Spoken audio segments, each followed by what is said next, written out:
आज ना अपन case and fair की बुक का यूनिट नंबर 7 करने वाले हैं। दो टाइप के लोग ये वीडियो को देख रहे होंगे। एक तो इनके पास 11th-12th में मैथमेटिक्स होगी और दूसरे होंगे जिनके पास मैथमेटिक्स नहीं होगी, या कुछ ऐसे भी होंगे जिनके पास मैथमेटिक्स तो होगी लेकिन उन्होंने कुछ पढ़ा नहीं होगा।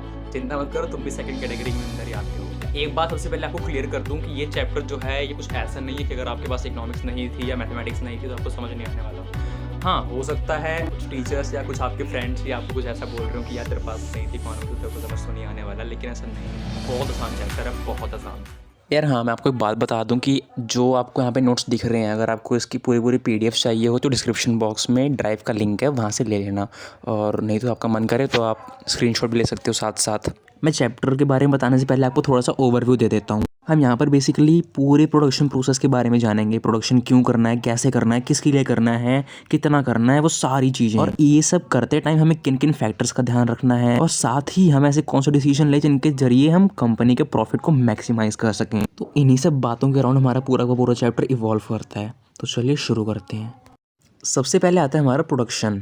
अगर हम लेमैन्स टर्म की बात करें, यानी कि एक आम आदमी प्रोडक्शन को कैसे देखता है, तो वो तो केवल प्रोडक्शन का मतलब यही समझेगा कि किसी चीज़ का उत्पादन करना या किसी चीज़ को मैन्युफैक्चर करना।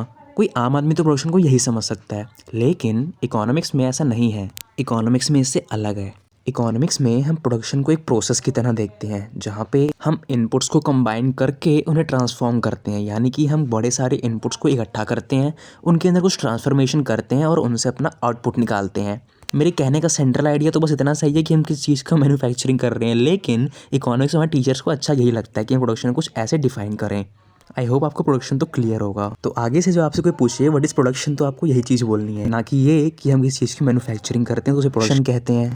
अब हमने प्रोडक्शन के बारे में तो जान लिया, लेकिन अब हमें बात करनी है कि प्रोडक्शन करता कौन है। प्रोडक्शन तो यार बहुत सारे लोग कर सकते हैं। या तो कोई इंडिविजुअल अपने आप प्रोडक्शन कर सकता है, या तो कई सारे लोग इकट्ठा होकर एक फर्म बनाकर प्रोडक्शन कर सकते हैं। बट हमें यहाँ पे केवल जानना है कि फर्म क्या होती है, फर्म कैसे प्रोडक्शन करती है, तो हम उसी के बारे में डिस्कस करेंगे। जैसे कि प्रोडक्शन का भी सेंट्रल आइडिया आपको पता था, सिंपल सा। यहाँ पे फर्म का सेंट्रल आइडिया आपको सिंपल सा पता होगा कि फर्म हमारी एक ऐसी ऑर्गेनाइजेशन होती है जो प्रोडक्शन करती है। लेकिन इकोनॉमिक्स में टीचर्स को ये भी कहाँ पसंद आता है, उनको तो चाहिए फुल फ्लैश डेफिनेशन। तो उसके लिए हमारे पास डेफिनेशन भी है। A firm is an organization that comes into being when a person or a group of people decides to produce a good or services to meet a perceived demand. इसका मतलब यही हुआ कि हमारी फर्म एक organisation होती है जो तब बनती है जब कई सारे पर्सन या ग्रुप इकट्ठा होके किसी एक चीज़ की या किसी एक सर्विस की प्रोडक्शन शुरू कर देते हैं। अब यार हमारी स्लाइड में सेकंड पॉइंट भी लिखा हुआ है, production is not limited to firm. इसका मतलब यही हुआ कि प्रोडक्शन केवल फर्म नहीं करती, बाकी कई सारे लोग भी होते हैं प्रोडक्शन करते हैं। खैर, जहाँ तक मेरा आइडिया है, आपसे कोई ये नहीं पूछने वाला कि प्रोडक्शन होता क्या है, फर्म क्या होती है। हम जल्दी से बिना टाइम वेस्ट किए आगे बढ़ते हैं। अब यार ये स्लाइड बहुत ज़्यादा इंपॉर्टेंट है, या इवन ये कहीं कि यहाँ से आगे जितनी स्लाइड्स हैं वो सारी बहुत ज़्यादा इंपॉर्टेंट है from examination point of view. ऐसा मुझे सूत्रों से खबर मिली है। अब हमारी फर्म जो प्रोडक्शन करना शुरू करती है तो उसको 3 डिसीजंस लेने होते हैं बहुत मेन, जिसमें से पहला है how much output to supply, second है which production technology to use, third है how much of each input to demand. यार एक बात समझो, हमारा जो पूरा चैप्टर है वो प्रॉफिट के अराउंड इवॉल्व कर रहा है। तो हमारी फर्म जितने डिसीजन लेगी वो सारे भी प्रॉफिट को ध्यान में रख के लेगी कि वो ऐसे डिसीजन ले जिनसे फर्म का प्रॉफिट मैक्सिमाइज हो जाए। तो ये हैं वो 3 डिसीजंस जो फर्म को लेने होते हैं अपने प्रॉफिट को मैक्सिमाइज करने के लिए। अगर फर्म ने इन तीनों में से किसी डिसीजन को लेने में थोड़ी गलती कर दी या थोड़ी आलसपन अपना दिखा दिया कुछ ऐसा, तो फर्म के प्रॉफिट को बहुत बड़ा झटका लग सकता है। इसको यार अपने एक अच्छे एग्जांपल के थ्रू समझते हैं। पहला मेजर डिसीजन जो फर्म को लेना है वो है how much output to supply. अगर देखो यार, हमारी जो फर्म है उसका जो प्रोडक्ट है उसकी मार्केट में डिमांड है केवल 10, यानी कि केवल 10 लोग उसकी मार्केट में डिमांड कर रहे हैं। लेकिन हमारी कंपनी जो है उसने 10 की जगह 20 या 30 यूनिट ऑफ प्रोडक्ट प्रोड्यूस कर दिया। तो यार बाकी का जो एक्सेस का हमारा आउटपुट है वो कहाँ जाएगा?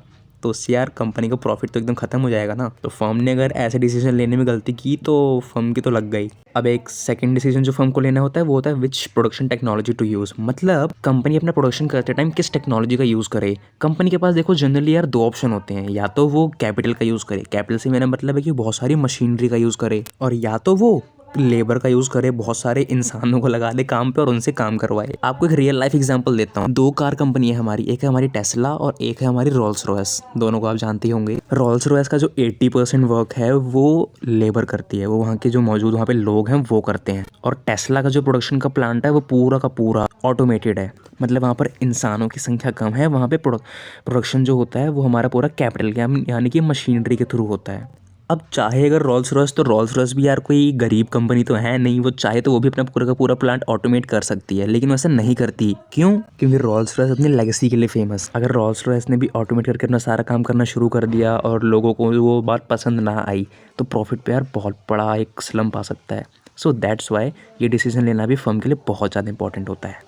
एंड अब हमारा थर्ड डिसीजन जो है, how much of each input to demand. इसका मतलब है कि जितना हमें आउटपुट प्रोड्यूस करना है उसके लिए हमें कितना इनपुट चाहिए होगा। हम यहाँ पे एज ए प्रोड्यूसर सोच रहे हैं, तो हम यही सोच रहे हैं कि हमें जितना आउटपुट बाहर सप्लाई करना है उसके लिए हमें कितना इनपुट चाहिए होगा। तो इस डिसीजन को हम यहाँ पे अंडरटेक करते हैं। आई होप आपके तीनों के तीनों डिसीजंस क्लियर होंगे। अगर फर्म ने तीनों डिसीजंस बहुत अच्छे से लिए तो फर्म बिलियन डॉलर कंपनी बन सकती है, और अगर नहीं लिए तो फर्म की वॉट भी लग सकती है। यार अब हमें सीखना है कि प्रॉफिट कैसे निकालते हैं। यार आपको पता है किसी इकोनॉमिक्स के स्टूडेंट और किसी आम आदमी में डिफरेंस क्या है? जो आम आदमी है ना, वो आपको सारी की सारी जनरल बातें बताएगा, और जो इकोनॉमिक्स का स्टूडेंट है ना, वो आपको उसी चीज़ को बहुत अच्छे से डिफाइन करके बता सकता है। सिचुएशन ये है कि उसको डिफाइन करना आना चाहिए। तो यहाँ पे जो हमारे टॉपिक है प्रॉफिट का, अगर मैं किसी लेमैन से पूछूँ या किसी मतलब ऐसे इंसान से पूछूँ जिसने इकोनॉमिक्स ना पढ़ी हो, तो वो पता है क्या बोलेगा? वो यही बोलेगा कि प्रॉफिट जो हमारा होता है वो फ़ायदा होता है। मैंने एक बार अपने दोस्त से पूछा था व्हाट इज़ प्रॉफिट, तो उसका जवाब पता है क्या था? वो मेरे को एग्जाम्पल देने लग गया। मेरे को कहता कि मान ली मैंने एक चीज़ 10 रुपये में खरीदी और मैंने उसको 12 रुपये में बेची, मेरे को 2 रुपये का फ़ायदा हुआ, तो ये मेरा प्रॉफिट है। मैंने कहा नहीं, ये तो तूने निकाल के बताया, मेरे को प्रॉफिट क्या होता है वो बता। तो यार वो डिफाइन नहीं कर पाया। तो हमें इस चीज़ का फ़ायदा होता है इकोनॉमिक्स के स्टूडेंट्स को। तो प्रॉफिट की डेफिनेशन आपके सामने लिखी हुई है। Profit is nothing but excess of total revenue over total cost. मैंने उसको ऐसे याद किया हुआ है। सेंटर आइडिया तो हमारी इस डेफिनेशन का भी यही है कि कितना मुनाफा हो रहा है हमको, हमारी टोटल रेवेन्यू है और टोटल हमारी कॉस्ट से कितना ज़्यादा है। यार देखो यहाँ पे ना हम जितनी चीज़ें डिस्कस कर रहे हैं सारी एज ए प्रोड्यूसर डिस्कस कर रहे हैं। हम यहाँ पे ये अज्यूम करना पड़ेगा कि we are the producer and हम अपना प्रॉफिट देख रहे हैं। तो हमारा प्रॉफिट कब होगा? जब हमारी जो बनाई हुई चीज़ है, जितना हमारा उसमें खर्चा आया है, उससे ज़्यादा हम उसको बेच पाएँ। तो ये डेफिनेशन भी यही कह रही है, profit is excess of total revenue over total cost. ये चीज़ें आपको न्यूमेरिकल में बहुत हेल्प करेगी। सेकंड चीज़ जो इस स्लाइड में है वो ये कि टोटल रेवेन्यू कैसे निकालते हैं। टोटल रेवेन्यू जो होता है हमारा, वो क्वांटिटी को प्राइस से मल्टीप्लाई करने पे आता है। देखो यार, मेरे पास 10-10 रुपये के पेन थे। मैं मान लो प्रोड्यूसर हूँ, मैंने 10-10 रुपये की पेन प्रोड्यूस किए और वो 10-10 रुपये की मैंने 10 पेन बेच दिए। तो मैं आपसे पूछूँ मेरे को टोटल रेवेन्यू कितना आया, तो आप क्या बताओगे? 100 रुपये। ये कैसे आ रहा है? ये क्वांटिटी को प्राइस से मल्टीप्लाई करने पे आ रहा है। इस चीज़ को भी याद रखना, ये न्यूमेरिकल में बहुत ज़्यादा हेल्पफुल होती हैं। तो यार अभी तक हमने प्रॉफिट के दो कंपोनेंट देखे थे। पहला था हमारा टोटल रेवेन्यू, टोटल कॉस्ट। तो हम टोटल रेवेन्यू के बारे में तो जान चुके हैं, हम समझते हैं टोटल कॉस्ट के बारे में। What is the total cost? Total cost भी यार अगर मैं एज ए प्रोड्यूसर सिंपली देखूँ तो मेरा वो सारा खर्चा जो मैं अपना आउटपुट प्रोड्यूस कर रहा हूँ, उसको प्रोड्यूस करने में को कितना खर्चा आ रहा है, वो पूरा का पूरा खर्चा मेरा टोटल कॉस्ट के अंदर जाएगा। इसके अंदर मेरा आउट ऑफ पॉकेट कॉस्ट आ सकती है, नॉर्मल रेट ऑफ रिटर्न आ सकता है, opportunity cost of each factor of production भी आ सकता है। ये सारी चीज़ें क्या हैं, इनको इंडिविजुअली हम आगे डिस्कस करेंगे। ये लो आ गया नॉर्मल रेट ऑफ रिटर्न भी। तो यार देखो, हम किसी भी चीज़ का प्रोडक्शन करने के लिए कैपिटल का यूज़ करते हैं, साथ ही लेबर्स का यूज़ करते हैं। तो जो कैपिटल का हम यूज़ करते हैं वो मशीनरी वगैरह होती है, उसके लिए हमारे पैसा कहाँ से आता है? वो सब कुछ आता है इन्वेस्टर्स के थ्रू, या हमारे जो रिलेटिव्स होते हैं जिनसे हम पैसा लेते हैं उन सब के थ्रू। ठीक है, तो वो सब हमें पैसा क्यों देते हैं? वो सारे देते हैं ताकि हम उनको इंटरेस्ट दे सकें, या हम उनको कुछ प्रॉफिट का शेयर दें, या हम उनको कुछ ऐसा दें इन टर्म्स ऑफ मनी या इन काइंड में कि वो सेटिस्फाइड रहें। तो वो जितना रिटर्न में सेटिस्फाई हो जाते हैं वही है हमारा नॉर्मल रेट ऑफ रिटर्न। यानी कि normal rate of return is a return that is required to satisfy the investors. Generally ये कह सकते हैं, लेकिन इसकी अच्छी सी डेफिनेशन आपके सामने लिखी हुई है, इसको पढ़ सकते हैं। तो जहाँ तक मेरे पास सूत्रों से खबर है कि जो ये हमारा चैप्टर है इसमें से यार न्यूमेरिकल बहुत सारे आते हैं। तो अब एक प्रैक्टिकल रियल लाइफ का एग्जांपल डिस्कस कर लेते हैं ना न्यूमेरिकल सा। एक फर्म है जिसका नाम है बाबूराव लिमिटेड और वो बेल्ट बनाती है। हमने यहाँ पे अज्यूम किया है कि जो हमारी बाबूराव लिमिटेड है वो 3000 बेल्ट्स बेच रही है और उसकी एक बेल्ट का प्राइस है $10। तो यार सबसे ऊपर देखो, हमारा टोटल रेवेन्यू का फॉर्मूला क्या था? प्राइस को क्वांटिटी से मल्टीप्लाई कर देना। तो हमने भी यहाँ पर यही किया है। हमने 3000 बेल्ट जो कि हमारी क्वांटिटी है उसको प्राइस जो कि $10 ईच है उससे मल्टीप्लाई किया और हमारा आंसर आ गया $30,000। अब प्रॉफिट निकालने के लिए हमारे पास टोटल रेवेन्यू तो आ गया, अब हमें क्या चाहिए होगा, हमें चाहिए होगा टोटल कॉस्ट। तो यहाँ पे हमने ये भी अज्यूम कर लिया कि हमारा जो बाबूराव लिमिटेड है उसकी जो सप्लायर से बेल्ट लेने की कॉस्ट आ रही है, जो सप्लायर से रॉ मटेरियल ले रहे हैं उसकी कॉस्ट है $15,000, और जो लेबर उस बेल्ट को बना रही है उनको वेजेस दे रहे हैं या सैलरी दे रहे हैं $14,000, और जितनी इन्होंने कैपिटल लगाई है उसका जो इंटरेस्ट आ रहा है जो उन्हें अपने इन्वेस्टर्स को देना है, जिसे हम नॉर्मल रेट ऑफ रिटर्न कहते हैं, वो है ₹2,000। तो यहाँ इन तीन चीज़ों को ऐड करने से हमारी टोटल कॉस्ट आ जाएगी, जो कि होगी 15 + 14 + 2 = $31,000। एंड प्रॉफिट के लिए हमें क्या करना होता था, हमें टोटल रेवेन्यू में से टोटल कॉस्ट को माइनस कर देना होता था। टोटल रेवेन्यू हमारा 30,000 है और टोटल कॉस्ट हमारी 31,000 है। तो अगर इन दोनों को माइनस करें तो हमारा नेगेटिव में 1,000 आएगा। तो यहाँ से बेसिकली हमें एक बात पता लग जाएगी कि फर्म को कोई प्रॉफिट तो हुआ नहीं है, इसे लॉस भले हो गया $1,000 का, सॉरी $1,000 का। $1,000 का लॉस होने पे बाबूराव जी का जो रिएक्शन होगा वो तो अपरंपार है। तो यार ये था हमारा न्यूमेरिकल, जहाँ पे हमें टोटल रेवेन्यू टोटल कॉस्ट निकालने को बोल सकते हैं, और फिर हमें याद हो ये भी बोल सकते हैं कि हमें प्रॉफिट निकालना हो तो इसे तो कर लेंगे सिंपली अब हम। आई होप ये न्यूमेरिकल आपको क्लियर होगा, नहीं क्लियर तो एक बार रिवाइंड करके दोबारा देख लो। तो यार आपने पिछली वीडियो देखी होगी और उसमें आपने समझा होगा कि प्रोडक्शन क्या है, फर्म क्या है, प्रॉफिट कैसे होता है, प्रॉफिट का एक न्यूमेरिकल भी हमने उसमें डिस्कस किया था। अगर नहीं देखी तो देख लो, बिना उसके ये वाला यूनिट समझ नहीं आने वाला। आज की वीडियो में डिस्कस करने वाले हैं प्रोडक्शन फंक्शन के बारे में। सुनने में तो काफ़ी खतरनाक सा लगता है ना, लेकिन ऐसा कुछ नहीं है। प्रोडक्शन फंक्शन का एक जीता जागता एग्जाम्पल मैं आपको दिखाता हूँ, जरा वीडियो को ध्यान से देखिए। मशीन लगाऊंगा, इस साइड से आलू घुसेगा, उस साइड से सोना निकलेगा। मशीन लगाऊंगा, इस साइड से आलू घुसेगा, उस साइड से सोना निकलेगा। तो यार अगर हम राहुल गांधी जी के इस एग्जाम्पल को विजुअलाइज करें तो हमें कुछ ऐसा दिखेगा। वो एक मशीन लगा रहे होंगे जहाँ पे पीछे से आलू डाला जाएगा और आगे से सोना निकलता रहेगा। बस यही है हमारा प्रोडक्शन फंक्शन। जी हाँ, मैं मजाक नहीं कर रहा हूँ, यही है हमारा प्रोडक्शन फंक्शन। अब अगर आप स्लाइड पे पढ़ो तो आपको काफ़ी खतरनाक सी डेफिनेशन दिखाई देगी। इसको आप याद कर सकते हो और आपका मन करे, नहीं तो समझ जाओ। समझ भी लोगे तो भी काफ़ी अच्छा रहेगा, आप खुद बना के भी लिख सकते हो फिर। लेकिन इसको अच्छे समझाने के लिए इस स्लाइड में कुछ भी नहीं है। मैं ज़रा आपको अपनी एक चीज़ शेयर करता हूँ। आप यार यहाँ पे देखो, यहाँ पे I1 I2 I3 दिख रहा है। ये क्या है? ये इनपुट है। हमें प्रोडक्शन करने के लिए, हमें आउटपुट प्रोड्यूस करने के लिए कुछ ना कुछ इनपुट तो चाहिए होगा, तो ये हमारा इनपुट है। राहुल गांधी के एग्जाम्पल को ले लो ना, वो क्या कहना चाह रहे थे, वो आलू से सोना बनाना चाह रहे थे। तो यहाँ पे जो हमारा, वहाँ पे जो हमारा इनपुट जा रहा था वो हमारा जा रहा था आलू। तो हम I1 I2 I3 को आलू मान लेते हैं। एक हो जाएगा देसी आलू, एक हो जाएगा विदेशी आलू, एक हो जाएगा अच्छा आलू, कुछ ऐसा मान लेते हैं, ठीक है। कुछ भी अज्यूम कर सकते हैं, जो भी हमारा इनपुट है।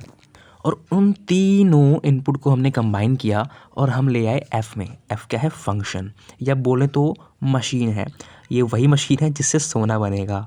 ये एक ऐसा मीडियम है जिसके थ्रू हम प्रोडक्शन के काम को अंजाम देंगे। और फिर उस मशीन में आलू डालने के बाद, यानी कि फंक्शंस में इनपुट को डालने के बाद हमें आउटपुट मिल जाएगा, यानी कि सोना मिल जाएगा।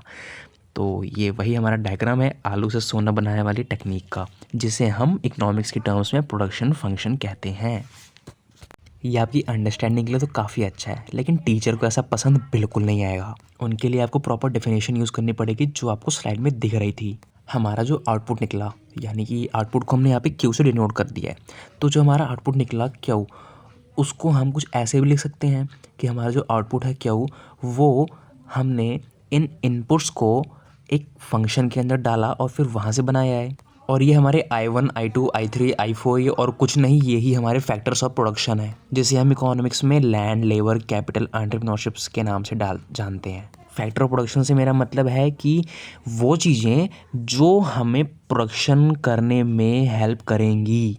अब यार खुद ही देखो, land, labour, capital and entrepreneurship, इसके अलावा कोई चीज़ हमारे प्रोडक्शन में हेल्प नहीं कर सकती है। जो भी चीज़ें होंगी वो इन चारों में से किसी ना किसी में कंबाइन हो जाएंगी, वो इन चारों में से किसी एक चीज़ में आती रहेंगी। जैसे कि जो हमारी मशीन यूज़ हो रही थी वो हमारी कैपिटल में जाएगी, और जो हमारा रॉ मटेरियल जा रहा था आलू, वो भी हमारा कैपिटल में जाएगा। जो लोग उस मशीन को चलाएंगे और वहाँ से सोना बनाएंगे, वो हमारे लेबर में जाएंगे। वो जगह जहाँ पे हम उस मशीन को रखेंगे और अपना सोना बनाएंगे, वो जगह हमारी लैंड के अंदर जाएगी। और जो ये स्पेस से टेक्नोलॉजी लेके आए हैं श्री राहुल गांधी जी, उनकी जो नॉलेज है, उनकी जो टेक्नोलॉजी है, ये हमारी एंटरप्रेन्योरशिप में जाएगी। तो इसी को अगर हम थोड़ा मैथमेटिकली लिखें, जो हमारे टीचर को भी पसंद आता है, वो ये है कि quantity of output is equal to function of land, labour, capital and entrepreneurship. यहाँ पे हमने लैंड को एल से डिनोट किया, कैपिटल को के से डिनोट किया एंड एंटरप्रेन्योरशिप को हमने टेक्नोलॉजी के अंदर कंबाइन करके टी से डिनोट किया है। सो यार यही था हमारा प्रोडक्शन फंक्शन। आई होप आपको समझ में आया हो। आप एग्ज़ाम में लिखने के लिए स्लाइड का स्क्रीनशॉट ले लेना, वहाँ से लिख लेना, बट ये समझने के लिए अच्छा था काफ़ी।